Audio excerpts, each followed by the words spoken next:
Olá a todos, bom dia, boa tarde, boa noite. O meu nome é Danilo e esse é o nosso canal Templo em Construção. Eu espero que todos vocês estejam bem, que esteja tudo indo na paz.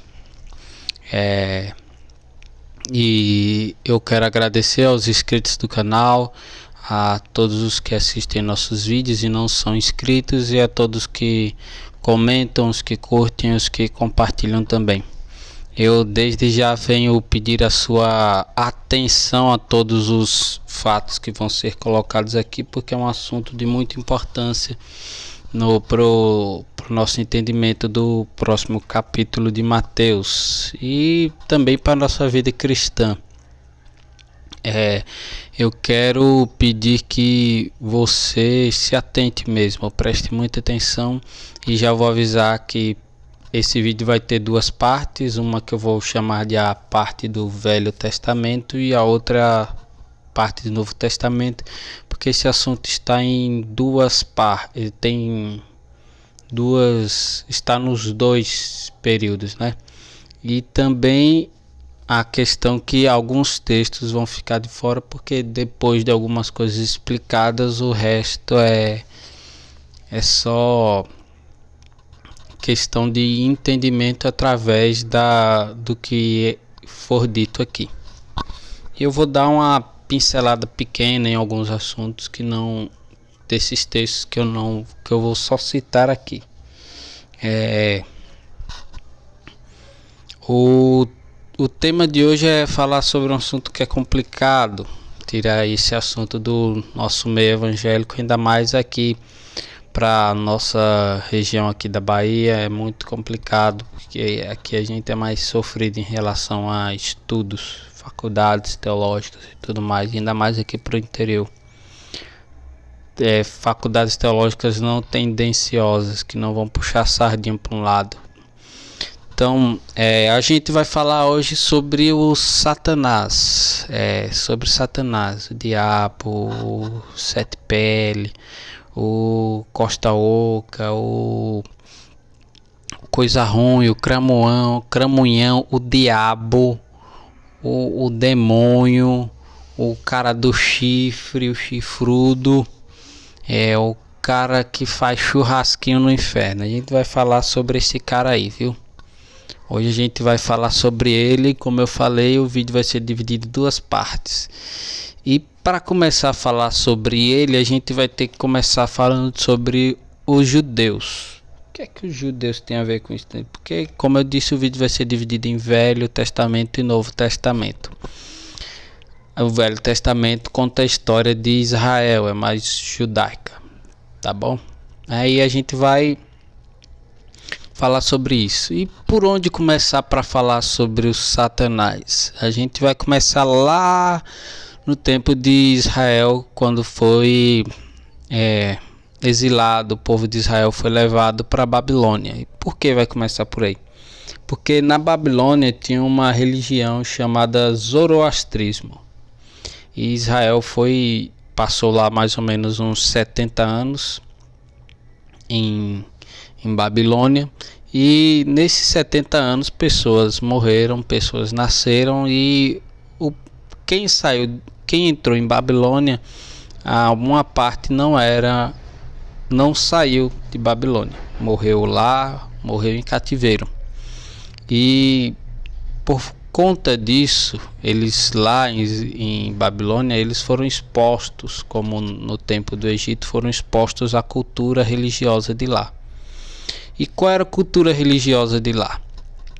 A cultura religiosa, a gente vai ter que fazer primeiro um paralelo aqui sobre o Israel antes do exílio babilônico e o Israel depois do exílio babilônico, sobre essa questão de Satanás. Satanás, a palavra Satanás no hebraico tem vários significados, como vocês já sabem aqui, quem acompanha o canal sabe que o hebraico, uma palavra em português tem vários significados em hebraico, ou na verdade uma palavra em hebraico tem vários significados em português, e do grego também, mesmo jeito. E os judeus, eles não acreditam até hoje no Satanás, inimigo de Deus, inimigo da humanidade. No que é que eles acreditam? De antes e de hoje. Eles acreditam, tem variações, dependendo da linha judaica de pensamento que você segue, tem variações. Eles têm o Satanás como sendo o mal humano, o mal interior, a inclinação do homem para o mal.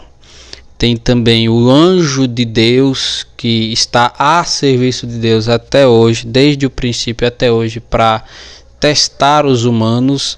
E tem também a questão de que o Satanás é um adversário humano. Na palavra Satanás, que vem do hebraico, como vocês vão estar vendo aí, que vem do hebraico, que é Satan, se pronuncia Satan ou Ha-Satan, que ele vai significar adversário, opositor, aquele que um impedidor. Então, o Satanás significa algo ou alguém que se opõe, que impede alguém de fazer alguma coisa, um adversário, alguém que é contra outra pessoa. E nesse entendimento você já sabe que os judeus não acreditavam e não acreditam até hoje no inimigo de Deus e da humanidade.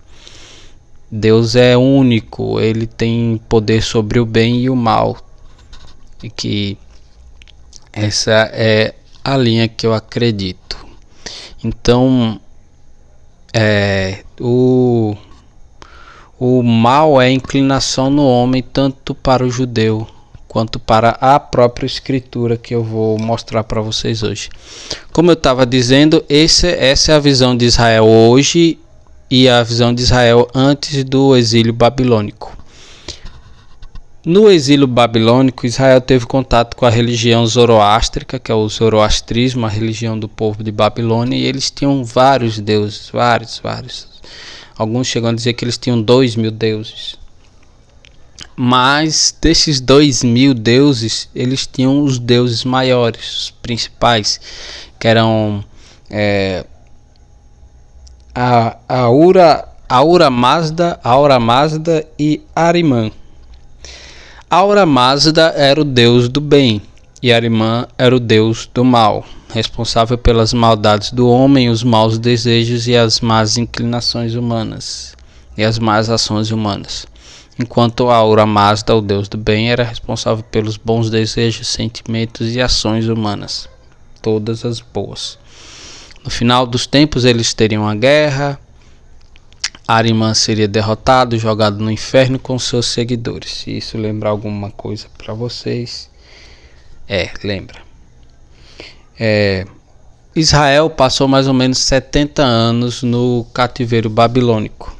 E nesse período de cativeiro babilônico, a gente vai encontrar no Velho Testamento a confirmação, como eu poderia dizer que é a confirmação dessa questão do que eu falei, da mescla de coisas da religião do zoroastrismo entrando no judaísmo. Como, por exemplo, a gente vai ler em 2 Samuel capítulo 24. Pega aí, 2 Samuel capítulo 24. Vai ter essa mesma história em 2 Samuel capítulo 24 e 1 Crônicas capítulo 21. E que história é essa? É a história que Davi, por alguma força maior, é levado a numerar o povo. E em Samuel a gente vai ler que Deus manda Davi numerar o povo. E em Crônicas é Satanás. É isso aí. Esse texto é a mesma história, mas muda o personagem que faz Davi. Que para isso leva até alguns ateus a acreditarem que Deus é o diabo ou o diabo é Deus. E alguns outros dizerem, como tem uma vertente do catolicismo que crê que o Deus do Velho Testamento é o diabo. A gente vai ler 2 Samuel e depois 1 Crônicas. 2 Samuel capítulo 24, verso 1. E a ira do Senhor se tornou a acender contra Israel, incitou a Davi contra eles, dizendo: vai e numera Israel e Judá.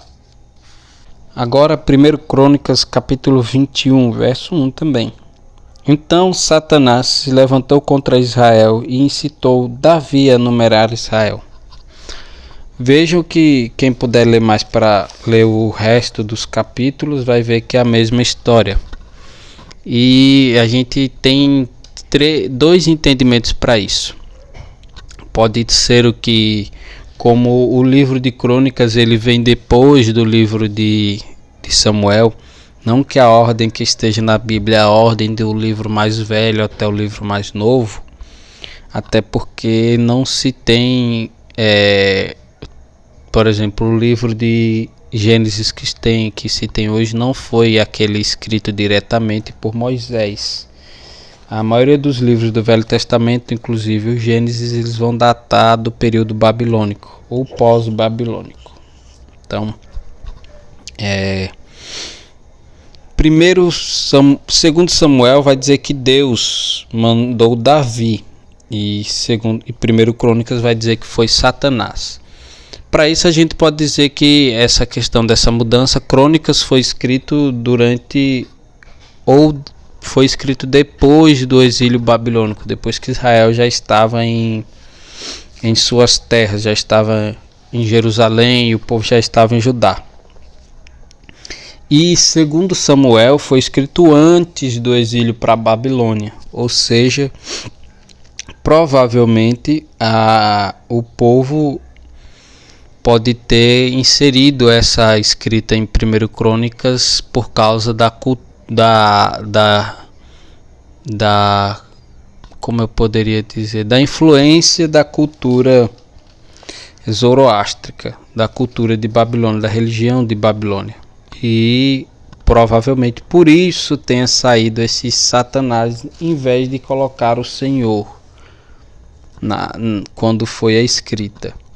E também pode ser que, como eu já expliquei, a palavra Satanás tem o significado de adversário no judaísmo, ou como pode ser aqui um adversário humano veio a Davi, alguém que era contra Davi e convenceu ele a numerar o povo, que já iria contra a escrita de 2 Samuel, que é um livro mais antigo. E também a questão que também pode ser um anjo de Deus enviado por Deus para fazer isso com Davi.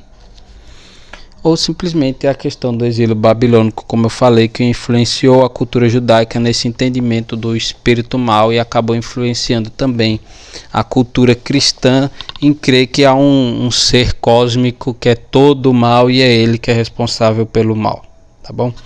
Agora eu vou levar vocês para um entendimento de por que eles criam que Deus era quem fazia...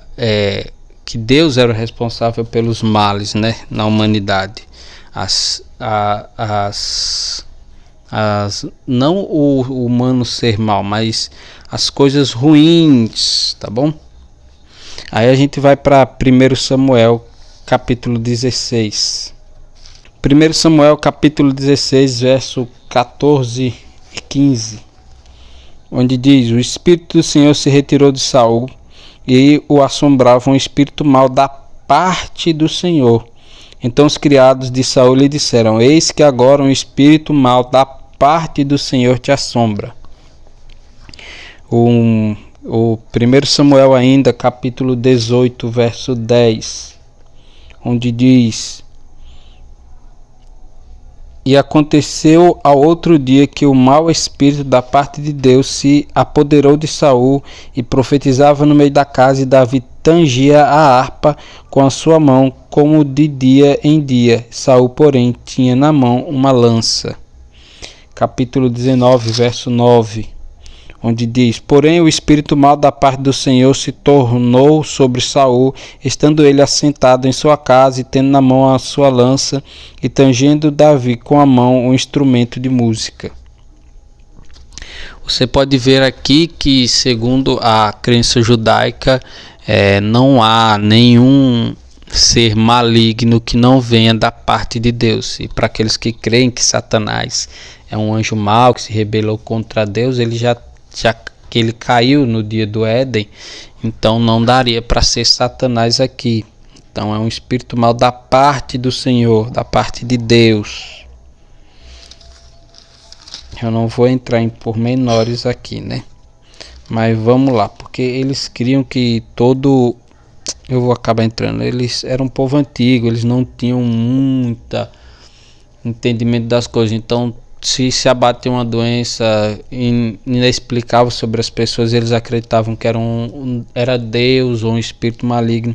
Tanto que vocês não vão ver demônios no Velho Testamento. Vocês não vão ver demônios ou espíritos malignos vindo de uma parte que não seja de Deus. Principalmente vocês não vão ver demônio nenhum aqui. Agora a gente vai para 1 Reis, capítulo 22, verso 19 ao 23. Então disse ele: ouve, pois, a palavra do Senhor. Viu o Senhor assentado sobre o seu trono, e todo o exército do céu estava junto a ele, e a sua mão direita e a sua mão esquerda. E disse o Senhor: quem induzirá Acabe a que suba e caia em Ramote de Gileade? E um dizia desta maneira e outro doutra. Então saiu um espírito e se apresentou diante do Senhor e disse: eu o induzirei. E o Senhor lhe disse: com que? E disse ele: eu sairei e serei um espírito de mentira na boca de todos os seus profetas. E ele disse: tu o induzirás e ainda prevalecerás. Sai e faz assim. Agora, pois, eis que o Senhor pôs o espírito de mentira na boca de todos esses teus profetas, e o Senhor falou mal contra ti. Aqui vemos mais uma passagem onde o rei Acabe chama um profeta do Senhor, o rei de Judá pede para que ele chame um profeta do Senhor, não daqueles profetas de Baal, para ver se eles poderiam ir para a guerra. E o rei Acabe chama o profeta, que ele dizia que esse profeta só falava mal dele, e esse profeta diz que os profetas tinham mentido para Acabe sobre ele ganhar a guerra, e que o Senhor tinha mandado um espírito de mentira. Aí você já vê que não foi o diabo que foi lá, e sim o Senhor que mandou um espírito de mentira para Acabe, ou seja, o Senhor que, segundo alguns dizem, não há nenhum mal nele, enviando um espírito de mentira para Acabe. Agora, essa foi a visão judaica de que Deus traz as coisas, não tem nenhum ser maligno, totalmente mal, que trabalhe contra Deus e contra a humanidade. É só Deus. Esse é só os poucos textos para não ficar o vídeo muito longo. Agora a gente vai para a parte difícil de se entender. A gente vai não para a parte difícil, mas a parte fácil. A gente vai para a parte onde se aplica a palavra Satanás, tanto para adversário humano, angelical, e onde eles usam essa tradução, essa palavra, para se referir ao Satanás, o diabo, o inimigo da humanidade, o ser inexistente. A gente vai em 1 Reis, capítulo 11, verso 14.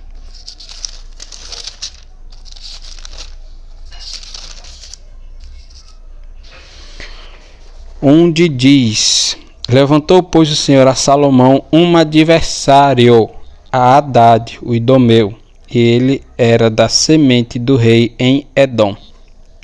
Ou seja, aí você vai ver aí agora você vai ver a palavrinha que ela é a equivalente a adversário, como eu já tinha falado, e ela é a palavrinha no dicionário, é a palavrinha que se usa para Satanás também, mas aqui foi usado para um adversário humano.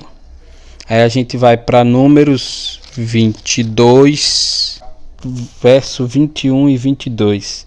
Então Balaão se levantou pela manhã e albardou a sua jumenta e foi-se com os príncipes de Moabe. E a ira de Deus acendeu-se, porque ele se ia. e o anjo do Senhor pôs-se-lhe ao caminho por adversário, e ele ia caminhando montado na sua jumenta, e dois de seus moços com ele.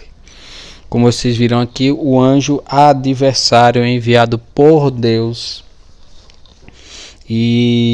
ou seja, a palavrinha mesma que significa Satanás é usada para Satanás no Velho Testamento, e significa aqui mais novamente adversário, ou seja, agora a gente vai para Jó, né, que não podia faltar Jó. Eu vou ter que dar umas justificativas sobre Jó primeiro, para que você entenda algumas coisas sobre esse livro de Jó. Primeiro, Jó é um livro poético, não é considerado histórico, ele não tem um fundamento para ser tido como um histórico, para ser Jó um personagem real. Jó é tido no meio do judaísmo como um personagem fictício, é tido como uma palavra, uma história para aprendizagem, uma parábola, tipo a história da Chapeuzinho Vermelho. E a gente vai em Jó capítulo 1, verso 7, onde diz: Então o Senhor disse a Satanás: De onde vem? E Satanás respondeu ao Senhor e disse: De rodear a terra e passear por ela. Aqui você vai notar que a palavra onde está Satanás é a mesma usada para adversário. É o mesmo númerozinho lá. É adversário também. Falar sobre a questão de Jó. A questão de Jó, você vê que diz que os filhos de Deus se reuniram perante Deus e veio Satanás para falar com Deus e falar sobre Jó. E Satanás diz que vem de rodear a terra e estava observando o povo. E esse Satanás, ele é um anjo, ou seja, pode cair na questão judaica de que é um anjo a serviço de Deus para testar a humanidade. Tanto que Satanás não se opõe a Deus, se opõe a Jó.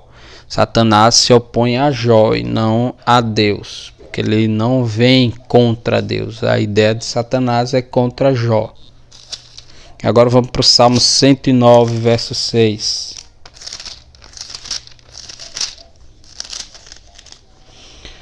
Onde diz: Põe acima dele um ímpio e Satanás esteja à sua direita. Você vai ver que a palavrinha para Satanás aqui é a mesma para adversários que foi visto em 1 Reis e com Balaão em Números 22. Agora a gente vai para Zacarias capítulo 3, verso 1.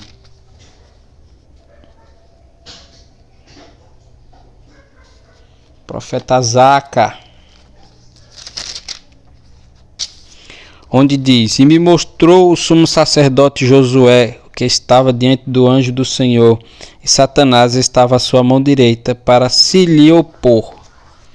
Aí aqui você vai ver também Satanás, agora você vai ver Satanás, que é o mesmo número, a palavrinha é o mesmo número que a palavra que serve para adversário, porque ela, adversário, opositor, alguém que impede alguém de seguir algum caminho. Esse é o significado da palavra Satanás no Velho Testamento. No Velho Testamento não tem Satanás. Como eu disse, espero que você tenha prestado atenção, porque aqui a gente matou Satanás. Aí você vai me dizer: Ah, Danilo, e o Gênesis? O Gênesis tem um entendimento. O Gênesis não é, por mais que a gente tenda a acreditar, o Gênesis não é uma história real, verdadeira. O Gênesis é uma poesia de como o judeu vê a questão de Deus criando o mundo. Porque depois do Gênesis você não vê animal falando, você não vê cobra falando. Cobra começou a rastejar depois do Gênesis, ou seja, provavelmente a cobra tinha asas ou tinha pernas e braços. E você vê uma parte do Gênesis, o Gênesis eu falo em relação a essa parte da criação do mundo e do jardim, da origem do homem e da mulher. Você vê a questão de uma espada rodeando, uma espada de fogo, uma espada que pega fogo rodeando.